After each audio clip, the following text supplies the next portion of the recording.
Lesson 5.7, Using Congruent Triangles, Part 2. Essential question, how can you use congruent triangles to make an indirect measurement? All right, let's take a look at this situation and see how we use indirect methods. And let's take a look at what a surveyor might want to do. A surveyor wants to figure out how wide the river is and doesn't want to take a measuring tape from one end of the river to the other river. And so we'll place some stakes here. We'll place a stake at N. We'll place a stake right here, and then make another distance that's exactly the same right here. And then we'll make a right angle and go off until they can make a straight line right here. Make a straight line so that all of these are collinear. So a surveyor will do that. And we're going to be able to see that these triangles right here are congruent by ASA, and I'll help you see that. See, these are vertical angles right here. So we can get triangle LKM congruent to triangle. Now here's the right angle, K, so it has to go with N. And then right here, the M's have to go together. And then this is the P. And we can get these triangles congruent by angle, side angle. Now once the triangles are congruent, then we know that LK will be congruent to NP. Now remember, NP is what we're trying to find, the width of the river. So NP will be equal to LK. And so the surveyor, all the surveyor needs to do is walk and figure out what this distance is that they've walked so that they could align these collinear points. And now they know the width of the river. All right, let's take a look at some more proofs. The pictures are getting a little bit more complicated, and let's see what we can do here.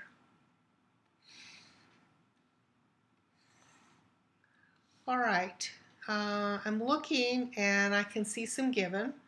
I can see that I'm going to call this angle 3 and angle 4 so that I don't have to use 3 letters.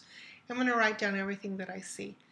Number 1, I see angle 3 congruent to angle 4. I see angle A congruent to angle D. And I see AB congruent to CD. And that's all in the given. 2 pairs of angles means I'm not going to use this one or this one. There's no right triangles. And all I've got to do is examine whether the side is included or not included. And I can see it's angle, angle, side. So I can see that this is going to be my plan. Step 2, I'm going to write out the triangle congruence. AEB congruent to triangle. Remember, A goes with D, so here's the D. Angle E goes with angle E here. And then there's only one letter left, which is C. So with not too much work, I got these triangles congruent by angle, angle, side. Now, how's that going to help me get angle 1 and angle 2? I want you to notice that angle 1 and angle 2 are from the same triangle.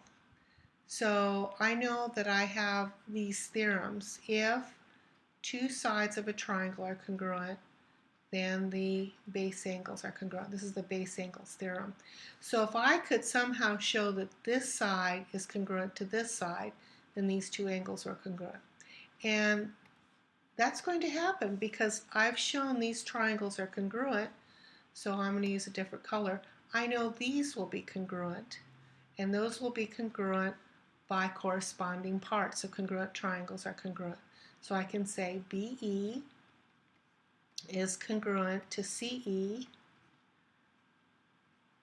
and I'm going to say corresponding parts of congruent triangles are congruent. Now that I have that, I can say step 4, I can say angle 1's congruent to angle 2, and I can say in a triangle, if 2 sides are congruent, then the angles opposite are congruent. That's our base angles theorem.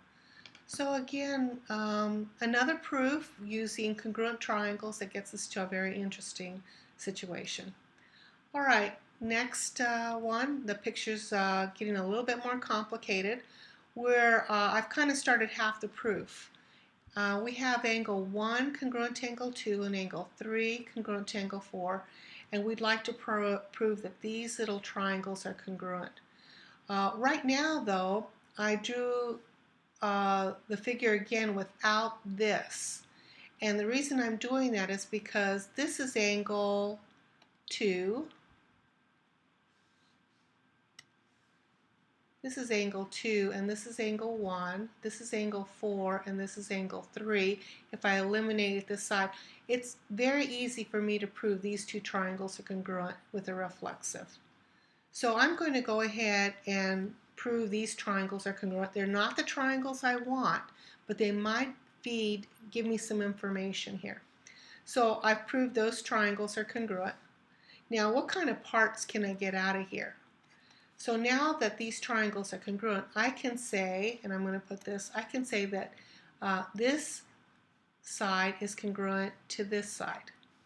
And that might be helpful when I'm trying to prove these triangles are congruent right here. So I'm going to write CD congruent to CB, and then I'm going to write corresponding parts of congruent triangles are congruent. Okay, now I'm going to mark it here in the original diagram. And I'm just going to concentrate on the triangles now here that I have here. All right, so I am now worried about another pair of triangles, and I'll continue this in green. So step 5, I've got CD congruent to CD. I've also got angle 2 congruent to angle 1. And that's from the given. I'm just using the given again, but in a different triangle. And then I have this reflexive side right here. CE is congruent to CE, and that's reflexive. And now I've got side angle side. So now I can get these triangles, which is the ones I wanted, congruent to triangle DCE, and the green triangles are congruent by side angle side. All right, so let's talk about this. This is the most difficult proof we've had so far. What we did is, with these three, we proved one pair of triangles that gave us some parts that was going to help us with the triangles that we wanted. Some people call this a detour proof. You're taking a detour. You're trying to prove a pair of triangles, going on a detour to get information, and this is the information we wanted from those big triangles that helped us get to the little triangle congruence. All right, let's take a look at the construction for copying an angle. And now we're ready to figure out why the construction works. All right, so remember that when you're trying to copy an angle, you draw a side, you make an arc, you make sure that it opens up the same amount, and then you draw the side. Okay, so when you draw these arcs, you're forcing all of these sides to be the same. The compass is in the same length. So all of these right here are congruent because the compass is at the same length. Now, right here, when you measure from here to here with your compass, you're measuring right here, we're ensuring that this and this are the same right here. So the compass settings are forcing all these distances to be equal.